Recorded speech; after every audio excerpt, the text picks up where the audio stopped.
everybody. Welcome into Talking Fitchburg on this Friday, July 23rd, 2021. I'm Jeremy Crosby. Hope you're having a wonderful day and ready for a warm and sticky hot weekend. It's already muggy out there as it is. But hey, it's going to be, could be dry. Chance of storms over the weekend, but you can't complain. I mean, it's going to be not too bad. A good slip and slide weekend or pool weekend. That's the way I'm kind of summing it up as. We got a busy show here coming up for you. Get you the latest headlines coming up in just a little bit. Plus, we'll check in with the Department of Ag, Trade, Consumer Protection. Be talking about medical billing, making sure that you understand, kind of hear some of the complaints, understand where some of the issues come up, and we'll break that down for you here in just a little bit. Plus, we'll check in with Fitchburg Police Department on the interim police chief. And I'm also going to say Chad Breckland, but not Chad. No, Matt Leahy will be here on the show and helping us out, telling us what's going on. And one of the stories that he did talk about, or we couldn't get an update right at the moment, but we have an update now, and that's where Starter Headlines is an arrest made in the hit and run crash over last weekend. It says here, yesterday afternoon, personnel from the Fitchburg Police Department made an arrest in Sunday's hit-and-run crash involving a 7-year-old girl on a bike. Alexander Hernandez Zagridges, of 18, of Madison, was arrested and booked in Dane County Jail for probation violation, a charge of hit-and-run causing injury, felony, and citation for operating after revocation, operating without insurance, and failure to notify police of an accident are expected to be sent to the Dane County District Attorney's Office by the end of the week. A break in the case came Monday afternoon after a detective from the Fitchburg Police Department located the suspect vehicle abandoned in a parking lot over a mile away from the scene of Sunday's crash. Investigators worked Tuesday and Wednesday to collect additional evidence and identify the driver who was involved in the crash. Hernandez was taken into custody without incident Wednesday. The 7-year-old girl was struck in the crash, has been released from the hospital, and is recovering from her injuries. This incident highlights the duties of all drivers to maintain awareness of the road and know the responsibilities if they are involved in a crash. If involved in a crash, state law requires drivers to stop at or as close as possible to the crash scene, render responsible assistance, exchange information with others involved parties, and contact law enforcement if there are any injuries or reportable amount of damage.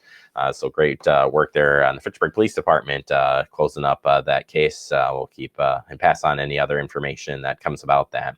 All right, Regional Transportation Plan 2050 public survey still out there. Still time to take that survey. The purpose of the content Connect Greater Madison Regional Transportation Plan, RTP, for the 2050 is to identify how the region intends to invest in the transportation system to accommodate current travel demand and future growth while setting investment priorities, balancing limited funds. You can join in on the planning process by taking the survey. Check out our website. We've got it labeled there, fitchburgwi.gov, and you can take that survey, help us out. All right, turning our attention to the data snapshot here in Dane County related to COVID-19 cases. This latest cases have increased during this 14-day period with an average of 14 cases per day. Number of people hospitalized with COVID-19 in Dane County hospitals is stable at 14-day average of 23 people hospitalized. Of the 16 cases sequenced in this most recent 2-week period, 13 or 81% were the Delta variant. 3 vaccines available in the U.S. have shown to still provide protection against the Delta variant. The most effective way to protect yourself and other or in our community from being impacted by the Delta is to get vaccinated. Go to the public health mdc.com for more information on that and continue to do your part. I've got a bit of a cold today, so continue to do my part and keep going here. BBB warns of shoppers to be careful when shopping online for some Bucks gear. Yeah, if you're looking to get some of that Bucks merchandise, well, you want to make sure that you don't get scammed out of this. Scammers have been known to create fake websites and other apparel and other sports memorabilia at unbelievable low prices and claim it's a licensed merchandise. Unfortunately, what consumers receive from those fraudulent sites is cheap knockoff merchandise, if they receive anything at all, with glued on logos, misspelled player names, poor quality, and so much more. One Appleton consumer complaint to the BBB said it was a bad fake jersey that was unwearable. The neck hole was too small for any human to put their head through it. So this has been reported here in Wisconsin. BBB offers these tips. Be wary of deals that seem too good to be true in search results when using the term cheap Milwaukee Bucks jerseys. If the price of the items is significantly less than what it is other well-known retailer sites, this is a red flag, and that might be a scam. Which that site offers Giannis Antetokounmpo. I've never actually had to say that on this show. Antetokounmpo? Is that how you say it, Andrew? Antetokounmpo? You can't hear him, but he's trying. He did better than I did. We'll just say Giannis for this purpose. Jerseys for $26, far below the $150 price tag that you would get it from the pro shop. Research the company before you purchase. Of course, the company is unfamiliar. Check bbb.org to see if the BBB business profile or BBB scam tracker to be seen if anyone has reported this type of scam. And of course, if you want to learn more information and report anything, contact the BBB or Department of Trade Consumer Protection. That information is on your screen. All right, that does it for our headlines. Coming up next, we open up our digest with medical billing information, specifically on scams, what you need to know and what you need to report. We'll break that down with you from Department of Trade Consumer Protection next right here on Talking Fitchburg.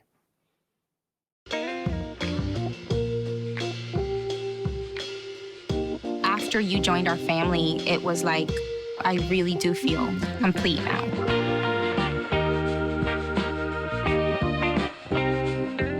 Our hearts are made stronger by how we treat others. Put her there. The light you share can impact those around you, but so can the darkness. Later, twerps. Did Pete saying mean things bother you? So when you reach out to another person, take a moment to consider how they will feel and let your heart be the key to making a difference. Because of you, someone's entire day, year, or even life can change. In every heart, there's hope. Brandon met a girl on a dating app. He finally found the courage to ask her out. No answer. He started to panic. Was he being... Hey, sorry I didn't respond. I was driving. She must be a keeper.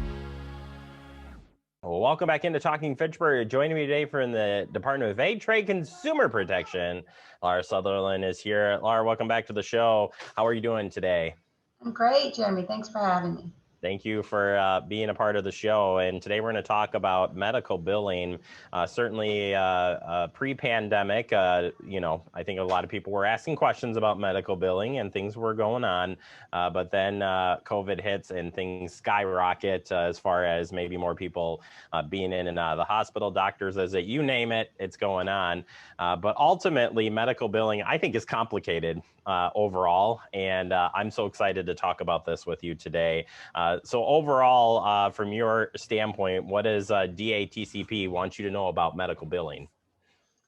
Yeah, so medical billing, you're right, it is complicated. And since we've been tracking medical billing complaints at the department, it has been in the top 10 and in the top 5 in the last 5 years, repeatedly. And why is that? Because we as consumers of healthcare have to be more and more involved in the choices that we make for healthcare and how we charge for healthcare.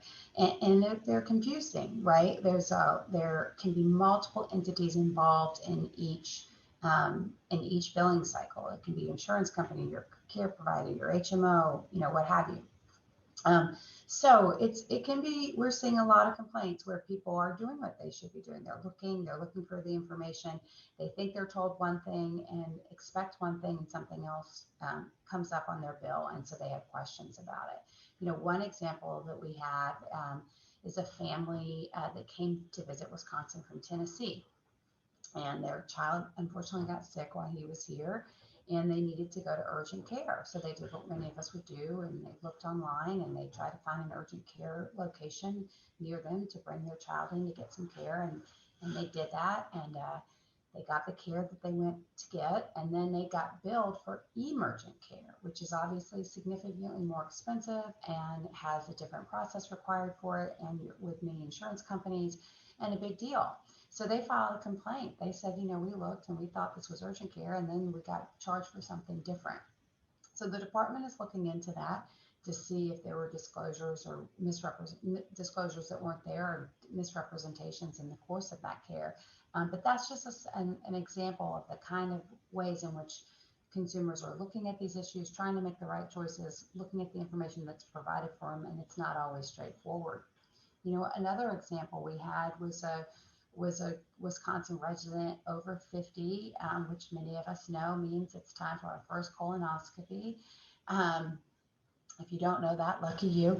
But in the event, that's a time where you think it's a pretty straightforward process. It's been done, many people get it at over 50, and they have gone in to get their colonoscopy as a screening to prevent, to see if you have, you may have colon cancer. It's a really important screening that folks should participate in if they can.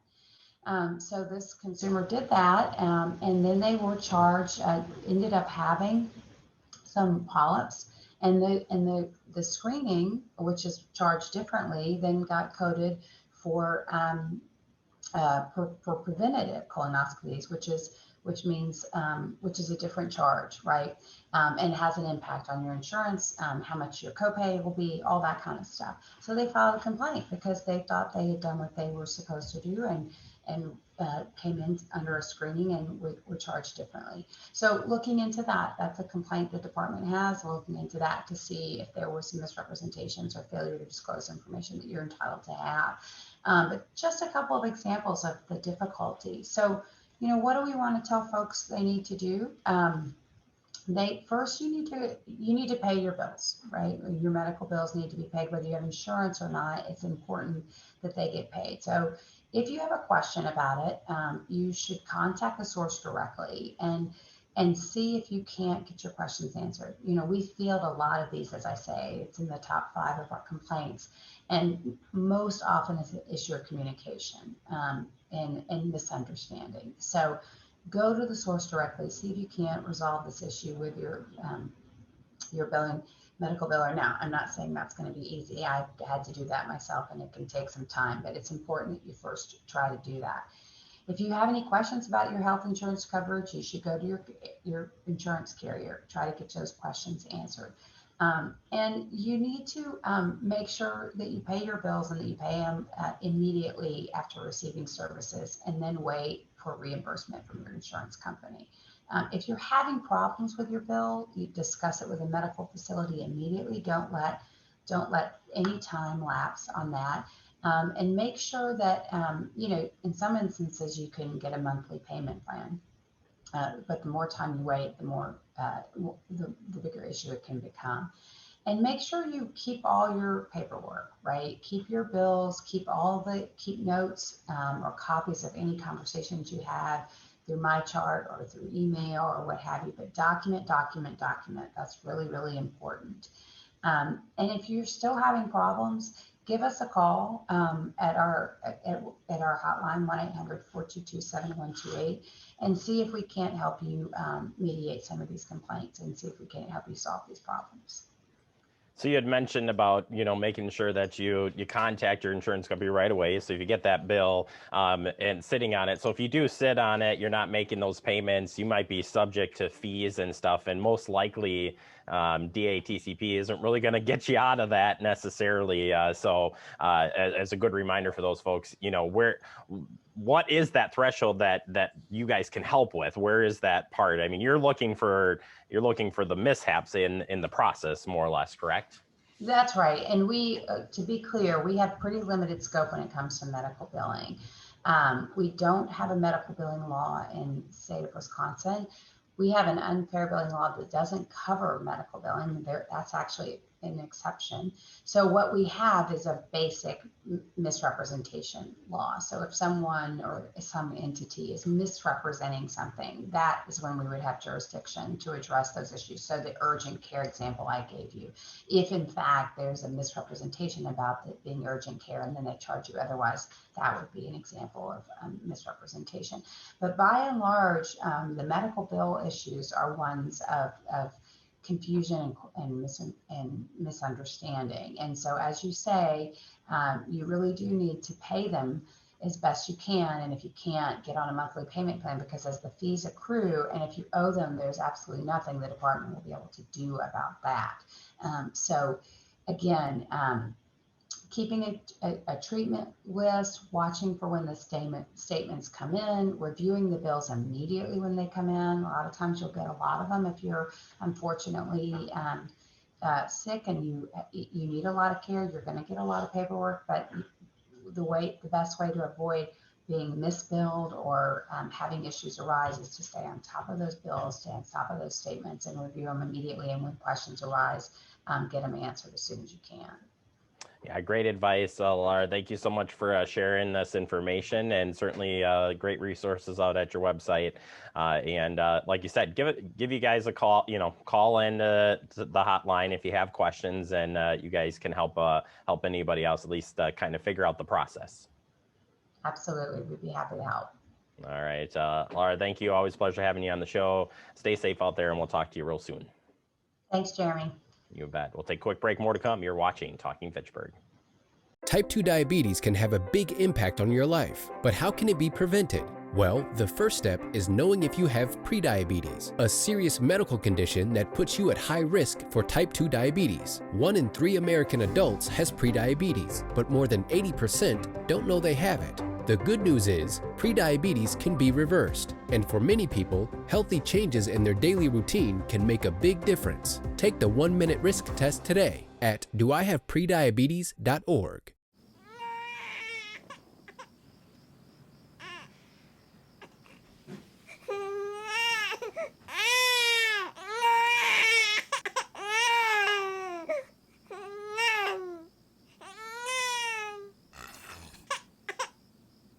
If you love them enough to suck the snot out of their nose at 4 a.m., then surely you'll check NHTSA.gov/the right seat to make sure they're in the right car seat.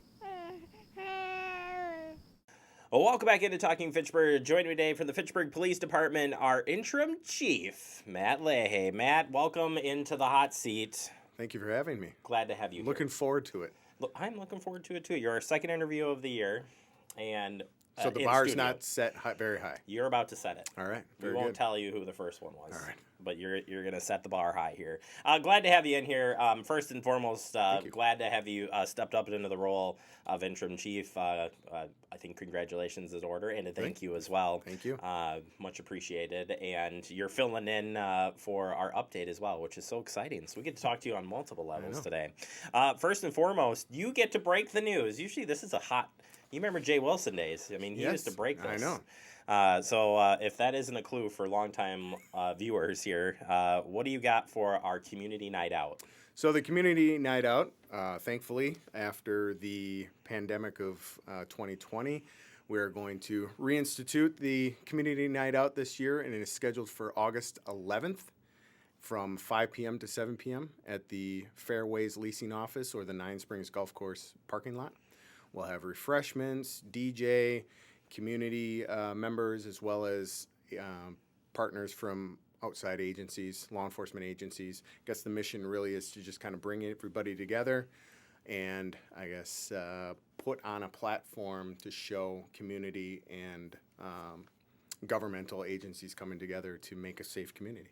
It is an awesome event, and I'm so glad that we're taking it to different neighborhoods. Talk about that first event that happened, well, now 2 years ago at James Hugel. Correct. It was an awesome turnout. That was a very large turnout. I was glad to be part of it.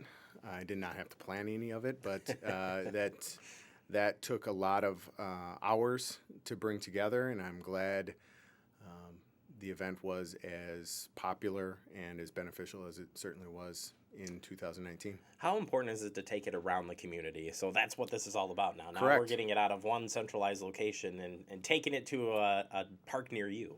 Well, I think to highlight different communities throughout Fitchburg is kind of at the core of the idea behind Community Night Out, to identify those communities, whether it is Hugo Park or now the Traceway, Nine Springs area, or any area within the city. It's important to provide those communities with the opportunity to be highlighted in a positive manner and to bring everybody together.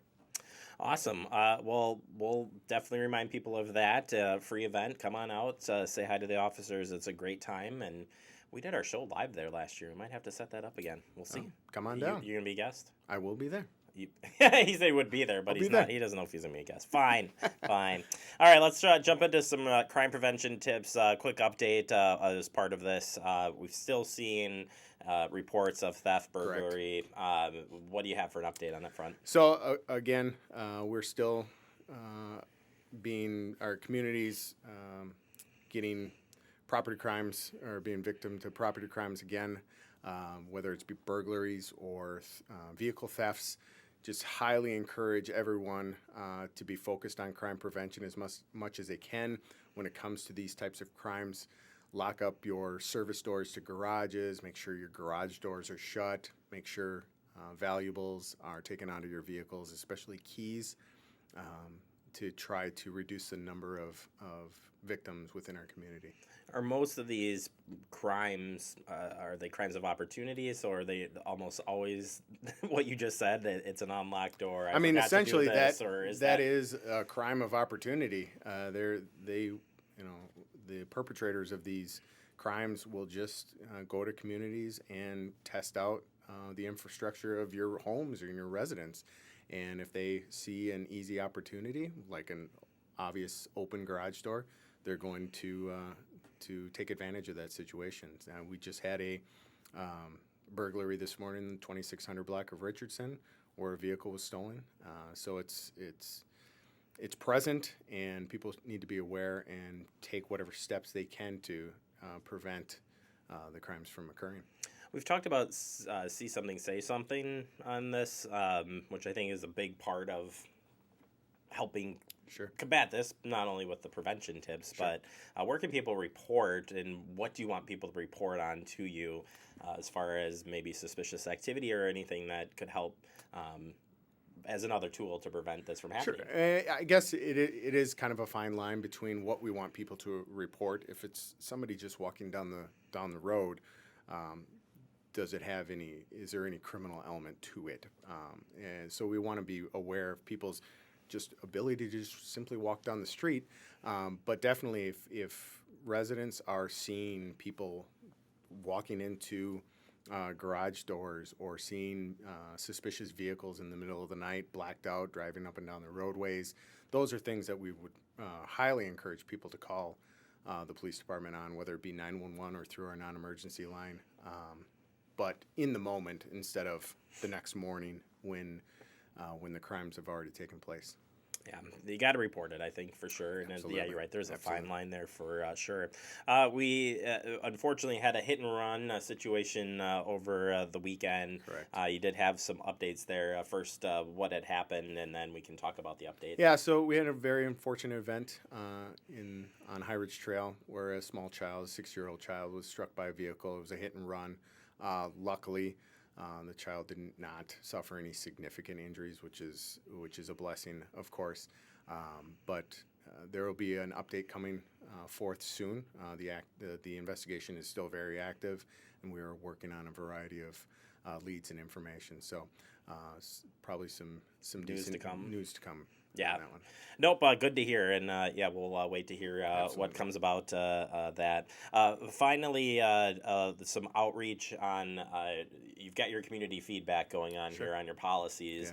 Yeah. Where are you at in that process, and what do you need people to do? So, if people don't already know, we are in the midst of updating our policy and procedure manual, utilizing the assistance of Lexipol, which is a nationwide, well-known provider of policies for public safety agencies, specifically law enforcement. And during this process, in updating our policy and procedure manual to utilize Lexipol and their expertise in policy and procedures, after we assess or edit whatever policy we need to edit, we then send those policies out to our website on the fitchburgwi.gov website for the police department. And there are a whole variety of different ways that people can provide feedback, whether it be a phone line, a comment box, or sending an email. And highly encourage citizens or community stakeholders or whomever to provide whatever feedback they can and to be part of this wholesale policy change through our department. Yeah, are you guys, and you've seen a lot of feedback, and where are you in the process then? So we're currently probably about halfway through the policies that we need to review from an internal standpoint. We have a group of individuals within our department that are meeting fairly regularly, almost weekly, to review about 5 to 7 policies each week. And then hopefully those policies won't take the remainder of the year, that whole update, but I anticipate probably later this year we'll be completed with the project. And then after the policies are reviewed by the community as well as department members, which lasts for approximately 21 days, we gave it about a 3-week review process for everybody to provide feedback.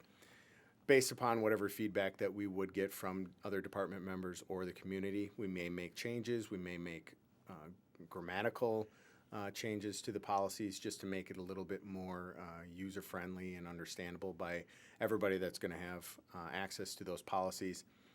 Then we will enact those policies within the department. So instead of doing all of the policies at once for the entire department, which is probably a little bit unfair for everybody to read, however many policies, we'll just kind of slowly trickle those policies out for the officers and the department members.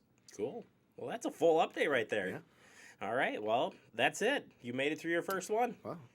Easy? Yeah, easy peasy. That's all right. If more people want to find out more on what's going on with the Fitchburg Police Department or beyond, how can they do that? Oh, they can contact us 24/7 if they have any questions through our non-emergency line. Otherwise, you can always hit up our Facebook page that's updated regularly or the department website. Fantastic, Matt. Congratulations again, and looking forward to having you back here next month. Appreciate it. All right, Matt Leahy, your interim police chief here for the city of Fitchburg on your police update. We'll take a quick break. More to come. You're watching Talking Fitchburg. We're all just trying to keep things running for those who rely on us. That's why we don't have time to be sick with the flu. We don't have time for delays. We don't have time for spills. Next. We don't have time for setbacks. Let's be real. Getting the flu shot helps you fight the flu. Get a flu shot for yourself and those around you too. See on page 4 that the projections need to be flood. Next Thursday? Seriously? Thursday? Can't do that. This is really inconvenient. I have yoga that day. I have no time for this. So I can't do Thursday, but I can do Friday. Disasters don't plan ahead. You can. Talk to your loved ones about how you're going to be ready in an emergency. Don't wait. Communicate.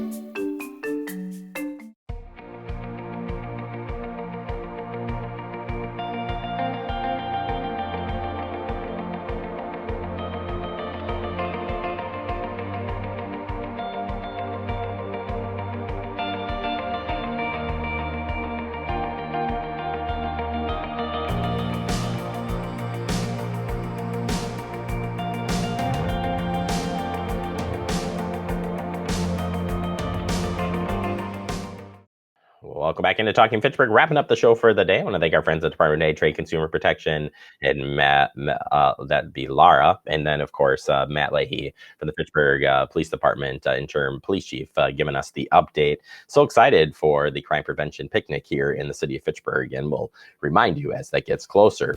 As we wrap up, please stay safe out there. Stay hydrated. It's going to be warm out there. We talked a lot about it on the update today. Want to make sure that you do stay weather ready for the weekend, not only for severe weather, but that hot weather as well. And if you're beating the cold, or beating the heat like I am in the cold, you can watch Fact TV. Just saying. Have a cool weekend.